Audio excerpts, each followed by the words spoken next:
ನಮಸ್ಕಾರ ಆತ್ಮೀಯರೇ, media house ಕನ್ನಡಗೆ ಸ್ವಾಗತ. ಬಿಜೆಪಿ ನಾಯಕ ಮಾಜಿ ಸಚಿವ ಮುರುಗೇಶ್ ನಿರಾಣಿ ಹೊಸ ಬಾಂಬ್ ಒಂದನ್ನ ಹಾಕಿದ್ದಾರೆ. ಬಹಳ ದಿನ ಬೇಡ, ಇನ್ನೇನು ಸ್ವಲ್ಪ ದಿನ ಕಾಯಿರಿ. ಕಾಂಗ್ರೆಸ್ನಲ್ಲಿ ಬಿರುಗಾಳಿಯೇ ಏಳಲಿದೆ. ಕಾಂಗ್ರೆಸ್ ನಾಯಕರ ಗುಂಪೆ ಬಿಜೆಪಿಗೆ ಸೇರಲಿದೆ.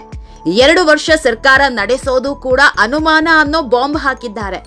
ಹಾಗಾದ್ರೆ ರಾಜ್ಯದಲ್ಲಿ ಮತ್ತೆ ಆಪರೇಷನ್ ಬಿಜೆಪಿ ಆಗುತ್ತಾ, ಅಥವಾ ಕಾಂಗ್ರೆಸ್ ನಾಯಕರೇ ಬಿಜೆಪಿ ಕಡೆ ದಂಡೆತ್ತಿ ಬರ್ತಾರ? ಸಚಿವ ಸ್ಥಾನ ಸಿಗದವರನ್ನ ಒಲಿಸಿಕೊಳ್ಳೋದಕ್ಕೆ ಬಿಜೆಪಿ ಪ್ಲಾನ್ ಮಾಡ್ತಾ ಇದೆಯಾ? ಪಕ್ಷದಲ್ಲಿನ ಸಿಟ್ಟು ಶಮನಕ್ಕೆ ಡಿಕೆಶಿ ಮಾಡ್ತಿರೋದೇನೋ?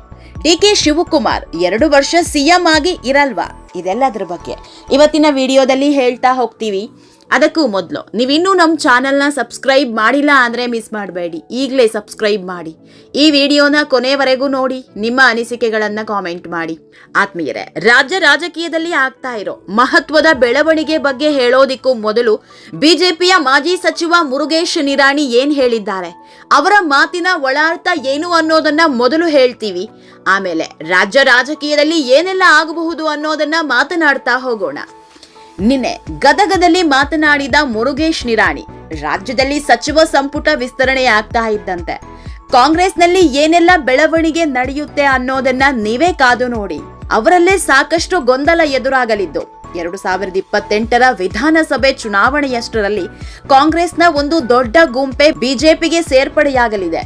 ಈಗಾಗಲೇ ಅವರಲ್ಲಿ ಸಾಕಷ್ಟು ಜನ ನಮ್ಮ ಸಂಪರ್ಕದಲ್ಲಿದ್ದಾರೆ ಅಂತ ಸ್ಫೋಟಕ ಹೇಳಿಕೆ ನೀಡಿದ್ದಾರೆ. ಅಷ್ಟೇ ಅಲ್ಲ, ಕಾಂಗ್ರೆಸ್ ಪಕ್ಷದಲ್ಲಿ ಪ್ರಸ್ತುತ 60ಕ್ಕೂ ಹೆಚ್ಚು ಶಾಸಕರು ಸಚಿವ ಸ್ಥಾನದ ಆಕಾಂಕ್ಷಿಗಳಾಗಿದ್ದಾರೆ. ಆದ್ರೆ ಕಾಂಗ್ರೆಸ್ನಲ್ಲಿ ಕೇವಲ 15ರಿಂದ 16 ಜನರನ್ನ ಮಾತ್ರ ಸಚಿವರನ್ನಾಗಿ ಮಾಡಲು ಸಾಧ್ಯ.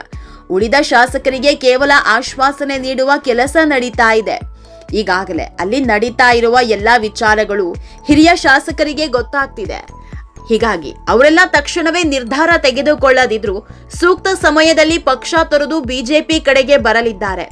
ಈ ಸಮಯದಲ್ಲಿ ನಮ್ಮ ಪಕ್ಷದ ನಾಯಕರು ಆಯಾ ಕ್ಷೇತ್ರಗಳ ಬಿಜೆಪಿ ಅಭ್ಯರ್ಥಿಗಳು ಹಾಗೂ ಬೆಂಬಲಿಗರ ಹಿತಾಸಕ್ತಿಯನ್ನ ಕಾಪಾಡಿಕೊಳ್ಳುವಂತ ತೀರ್ಮಾನವನ್ನೇ ಕೈಗೊಳ್ತೀವಿ. ಕಾಂಗ್ರೆಸ್ ಸರ್ಕಾರ 2028ರವರೆಗೂ ಆಡಳಿತ ನಡೆಸಲಿ ಅನ್ನೋದು ನಮ್ಮ ಆಶಯ. ಸರ್ಕಾರ ಬೀಳಬೇಕು ಅನ್ನೋ ಉದ್ದೇಶ ನಮಗೂ ಇಲ್ಲ.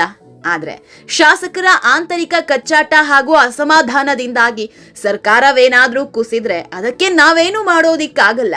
ಇದರಲ್ಲಿ ಬಿಜೆಪಿಯ ಯಾವುದೇ ಪಾತ್ರ ಇರೋದಿಲ್ಲ ಅಂತ ಸ್ಪಷ್ಟಪಡಿಸಿದ್ದಾರೆ. ಹೀಗೆ ಬಿಜೆಪಿ ಉಪಾಧ್ಯಕ್ಷರಾಗಿರೋ ಮುರುಗೇಶ್ ನಿರಾಣಿ ನೀಡಿರೋ ಈ ಹೇಳಿಕೆ ರಾಜ್ಯ ರಾಜಕೀಯದಲ್ಲಿ ಬಿರುಗಾಳಿ ಎಬ್ಬಿಸಿದೆ.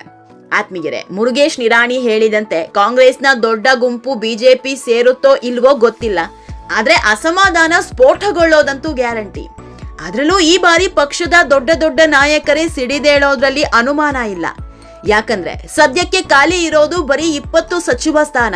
ಆದ್ರೆ ಈ 20 ಸಚಿವ ಸ್ಥಾನಕ್ಕೆ 80ರಿಂದ 50 ಮಂದಿ ಆಕಾಂಕ್ಷಿಗಳಾಗಿದ್ದಾರೆ.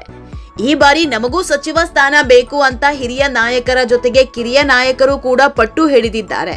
ಹೀಗಾಗಿಯೇ ಕಳೆದ 15 ದಿನದಿಂದ 20ಕ್ಕೂ ಹೆಚ್ಚು ಶಾಸಕರು ದಿಲ್ಲಿಯಲ್ಲೇ ಠಿಕಾಣಿ ಹೂಡಿದ್ರು.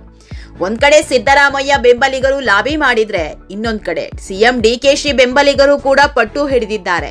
ಇದರ ಮಧ್ಯೆ ಎಐಸಿಸಿ ಅಧ್ಯಕ್ಷ ಮಲ್ಲಿಕಾರ್ಜುನ ಖರ್ಗೆ ಆಪ್ತರು ಕೂಡ ಸಚಿವ ಸ್ಥಾನಕ್ಕೆ ಕಾದು ಕೂತಿದ್ದಾರೆ. ಅಷ್ಟೇ ಅಲ್ಲ, ಈ ಬಾರಿ ರಾಹುಲ್ ಗಾಂಧಿಯೇ ಹೊಸ ಪಟ್ಟಿ ಮಾಡ್ಕೊಂಡಿದ್ದಾರೆ. ಹೀಗಾಗಿ ಈ 4 ಪಟ್ಟಿಯಲ್ಲೇ ಇರೋ 20 ಸ್ಥಾನಗಳಿಗೆ ಯಾರ್ಯಾರಿಗೆ ಮಣೆ ಹಾಕ್ತಾರೆ ಅನ್ನೋದೇ ಯಕ್ಷ ಪ್ರಶ್ನೆ. ನಮಗೆ ಸಿಕ್ಕಿರೋ ಮಾಹಿತಿ ಪ್ರಕಾರ ಹೆಚ್ಚಿನ ಹಿರಿಯ ನಾಯಕರಿಗೆ ಅವಕಾಶ ಸಿಕ್ಕಿಲ್ಲ. ಒಂದು ವೇಳೆ ಇದರಂತೆಯೇ ಸಚಿವ ಸಂಪುಟ ವಿಸ್ತರಣೆ ಆದ್ರೆ ಕಾಂಗ್ರೆಸ್ನಲ್ಲಿ ಬಂಡಾಯ ಏಳೋದು ಗ್ಯಾರಂಟಿ. ಯಾಕಂದ್ರೆ ಕಳೆದ ಬಾರಿ ಸಚಿವರ ಆಯ್ಕೆ ವೇಳೆ ಸಿದ್ದು ಬಣದಲ್ಲಿದ್ದ ಬಹುತೇಕ ನಾಯಕರಿಗೆ ಸ್ಥಾನಮಾನ ಸಿಕ್ಕಿಲ್ಲ. ಅದರಲ್ಲೂ ಸಿದ್ದು ಆಪ್ತರೆನಿಸಿಕೊಂಡಿದ್ದ ಮಹದೇವಪ್ಪ, HK ಪಾಟೀಲ್ ಸೇರಿದಂತೆ ದೊಡ್ಡ ನಾಯಕರಿಗೆ ಅವಕಾಶ ಸಿಕ್ಕಿಲ್ಲ. ಈ ಬಾರಿ ಸಚಿವ ಸ್ಥಾನ ಸಿಗುತ್ತೋ ಇಲ್ವೋ ಅದು ಗ್ಯಾರಂಟಿ ಇಲ್ಲ. ಹೀಗಾಗಿ ಒಂದು ವೇಳೆ ಇವರಿಗೆಲ್ಲ ಸಚಿವ ಸ್ಥಾನ ಸಿಗದೇ ಇದ್ದಲ್ಲಿ ಅಸಮಾಧಾನಗೊಳ್ಳೋದು ಪಕ್ಕ. ಆತ್ಮೀಯರೇ, ಕಾಂಗ್ರೆಸ್ ಪಾಲಿಗೆ ಕಗ್ಗಂಟಾಗ್ತಿರೋದೆ ಈ 2-3 ಬಾರಿ ಶಾಸಕರಾದವರು. ಯಾಕಂದ್ರೆ ಕಾಂಗ್ರೆಸ್ನಲ್ಲಿ 2-3 ಬಾರಿ ಶಾಸಕರಾದವರ ದೊಡ್ಡ ಪಡೆಯೇ ಇದೆ. 15 ವರ್ಷದಿಂದ ಶಾಸಕರಾಗಿದ್ದೇವೆ, ಪಕ್ಷದ ನಿಷ್ಠಾವಂತರಾಗಿ ಗುರುತಿಸಿಕೊಂಡಿದ್ದೇವೆ. ಈಗಲೂ ನಮಗೆ ಅವಕಾಶ ಸಿಗದಿದ್ರೆ ಇನ್ಯಾವಾಗ ಅನ್ನೋದು ಇವರ ಪ್ರಶ್ನೆ.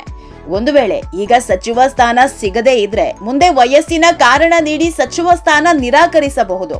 ಹೀಗಾಗಿ ಈಗಲೇ ಸಚಿವ ಸ್ಥಾನ ನೀಡಿ, ನಮಗೂ ಶಾಸಕರಾಗಿ ಅನುಭವ ಇದೆ, ಈ ಕಾರಣಕ್ಕೆ ಸಚಿವ ಸ್ಥಾನ ನೀಡಬೇಕು ಅನ್ನೋದು ಇವರ ಡಿಮ್ಯಾಂಡ್.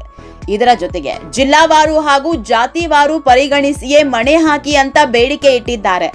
ಒಂದು ವೇಳೆ 2-3 ಬಾರಿ ಗೆದ್ದ ಬಹುತೇಕರಿಗೆ ಸಚಿವ ಸ್ಥಾನ ಸಿಗದೇ ಇದ್ರೆ ಇವರ ಸಿಟ್ಟನ್ನ ತಣ್ಣಗಾಗಿಸೋದೇ ದೊಡ್ಡ ಸವಾಲು. ಮುರುಗೇಶ್ ನಿರಾಣಿ ಹೇಳಿದಂತೆ ಬಿಜೆಪಿಗೆ ಹಾರಿದ್ರೂ ಅನುಮಾನ ಇಲ್ಲ.